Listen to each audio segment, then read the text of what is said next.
2024 T20 world கப்ல India சிறப்பாக விளையாடி இருக்காங்க. செமிஃபைனலுக்கு முன்னேறி இருக்காங்க. பலம் வாய்ந்த இங்கிலாந்து அணியோட மோத போறாங்க. எல்லாருக்குமே ஒரு விஷயம் தெரிஞ்சிருக்கும். இங்கிலாந்து இந்தியா விளையாட போற இந்த செமிஃபைனல்ல ஒருவேளை மழை பயங்கரமா பெஞ்சு மேட்சே நடக்கல அப்படின்னா இந்தியா டைரக்டா ஃபைனலுக்கு போயிருவாங்க அப்படின்றது கேள்விப்பட்டிருப்போம். எதனால இந்தியா டைரக்டா ஃபைனலுக்கு போறாங்க? மழை வந்துச்சுன்னா ரிசர்வ் டே இல்லையா? இந்தியாவுக்கு மட்டும் ஏன் இந்த ரூல்ஸ் அப்படின்றத பத்திலாம் டீட்டெயில்டா பார்க்கலாம்.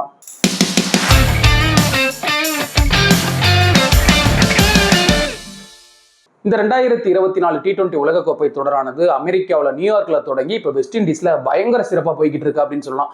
ஆரம்ப கட்டத்தில் இந்த T20 வேர்ல்டு கப் கொஞ்சம் போர் அடிக்கிற மாதிரி தான் இருந்துச்சு. என்னங்க இது, ரன்னும் வர மாட்டேங்குது, விக்கெட்டும் விழ மாட்டேங்குது, ஒரு மாதிரி போய்கிட்டு இருக்கேங்க, மேட்ச் ஒன்று கூட ஒர்த்தா இல்லை அப்படின்ற மாதிரி தான் இருந்துச்சு. சூப்பர் 8 வந்து பயங்கரமா இருந்துச்சு அப்படின்னு தான் சொல்லணும். கடைசி போட்டி வரைக்குமே யார் உள்ள வருவாங்க அப்படின்றது தெரியாம இருந்துச்சு. ஏன் கடைசி பால் வரைக்குமே அப்படிதான் இருந்தது. ஏன்னா கடைசி மேட்ச்ல ஆப்கானிஸ்தானும் பங்களாதேஷும் மோதினாங்க. இந்த மேட்ச்ல வந்து பங்களாதேஷ் வின் பண்ணியிருந்தாங்க அப்படின்னா ஆஸ்திரேலியா செமிஃபைனல் குவாலிஃபை ஆகியிருப்பாங்க. பட் ஃபர்ஸ்ட் டைம் ஆப்கானிஸ்தான் சிறப்பான வெற்றியை பதிவு பண்ணி செமிஃபைனல்ஸ் முன்னேறி இருக்காங்க. சூப்பர் 8 முடிஞ்சு இப்போ 4 அணிகள் வந்து செமிஃபைனல்ஸ் தகுதி பெற்று இருக்காங்க. ஒரு குரூப்ல இருந்து இந்தியாவும் ஆப்கானிஸ்தானும், இன்னொரு குரூப்ல வந்து சவுத் ஆப்பிரிக்காவும் இங்கிலாந்தும் செமிஃபைனலுக்கு முன்னேறி இருக்காங்க. ஃபர்ஸ்ட் செமிஃபைனல்ல சவுத் ஆப்பிரிக்காவும் ஆப்கானிஸ்தான் மோதி இருக்காங்க. இரண்டாவது செமிஃபைனல்ல பலம் வாய்ந்த 2 அணிகள் இந்தியா வெர்சஸ் இங்கிலாந்து. நம்மளால மறக்கவே முடியாது. கடைசியா 2022ல இந்திய அணி இங்கிலாந்து கிட்ட பயங்கர மோசமா தோல்வி அடைஞ்சாங்க. அதாவது 10 விக்கெட் தேசத்துல இங்கிலாந்து அணி இந்தியா வீழ்த்திட்டாங்க செமிஃபைனல்ல தான். அதற்கெல்லாம் வந்து ரோஹித் சர்மா தலைமையிலான இந்திய அணி பதிலடி கொடுப்பாங்களா அப்படின்ற எதிர்பார்ப்பு இந்த மேட்ச் அதிகமாகவே இருக்கு. இந்த செகண்ட் செமிஃபைனலை பொறுத்த அளவுக்கு நாளைக்கு நைட் நடக்க போகுது. ஃபர்ஸ்ட் செமிஃபைனல் நாளை காலையில் நடக்க போகுது. 2 செமிஃபைனலுமே ஒருத்தா தான் இருக்கும். ஏன்னா ஆப்கானிஸ்தானுமே வந்து ஒரு சின்ன டீம்னு சொல்லிடவே முடியாது. அவங்களோட பர்ஃபார்மன்ஸ் வேற லெவலில் இருக்கு. சவுத் ஆப்பிரிக்காவுக்கு கண்டிப்பா டஃப் கொடுப்பாங்க. India versus England, India revenge கொடுப்பாங்களா அப்படின்ற எதிர்பார்ப்புமே அதிகமாக இருந்துகிட்டு இருக்கு. ஸோ 2 மேட்சுமே ஒருத்தான மேட்ச். நாளைய தினம் கிரிக்கெட் ரசிகர்களுக்கு ஒரு விருந்து அப்படின்னே சொல்லலாம். இந்த நேரத்துல தான் இந்தியா வெர்சஸ் இங்கிலாந்து செமிஃபைனல் 2 இருக்கு இல்லையா, அந்த மேட்ச் நடக்கிறதுல கொஞ்சம் பாதிப்பு இருக்கு. அதாவது மழை பெய்வதற்கான 60% வாய்ப்பு இருக்கு அப்படிங்கிறத சொல்லியிருக்காங்க. மேட்ச் நடக்கிறதுக்கு முன்னாடி 3 மணி நேரத்துக்கு முன்னாடி பயங்கரமான மழை பெய்யுமா, அது மட்டும் இல்ல மேட்ச் நடக்கும் போதுமே மழை வரதுக்கான வாய்ப்பு இருக்கு அப்படின்றத சொல்லியிருக்காங்க.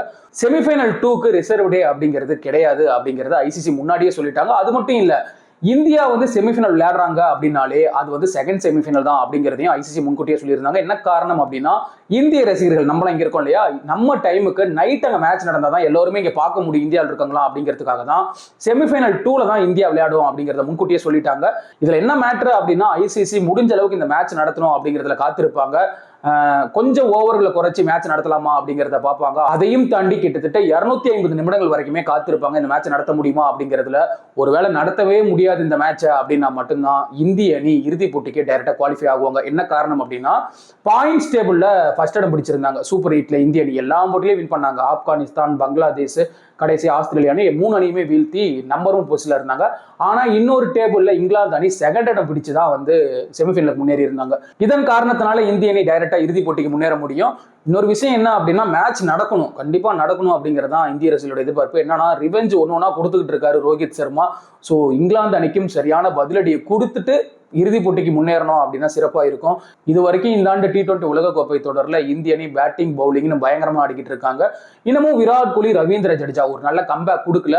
இவங்க 2 பேருமே செமிஃபைனல் அண்ட் ஃபைனல்ல சிறப்பான ஒரு பர்ஃபார்மன்ஸை கொடுத்தாங்க அப்படின்னா இந்திய அணி கண்டிப்பா டிராஃபி வின் பண்ண முடியும். ஐசிசி டிராஃபி அப்படிங்கிறது இந்திய ரசிகர்களுக்கு ஒரு கனவா மட்டுமே இருந்துகிட்டு இருக்கு. நாக் அவுட் மேட்சஸ்ல இந்தியா கடந்த சில வருடங்களா பயங்கரமா சொதப்பிக்கிட்டு இருக்காங்க. ஒன்னு செமிஃபைனல்ல தோத்துருவாங்க, இல்ல ஃபைனல்ல தோத்துருவாங்க.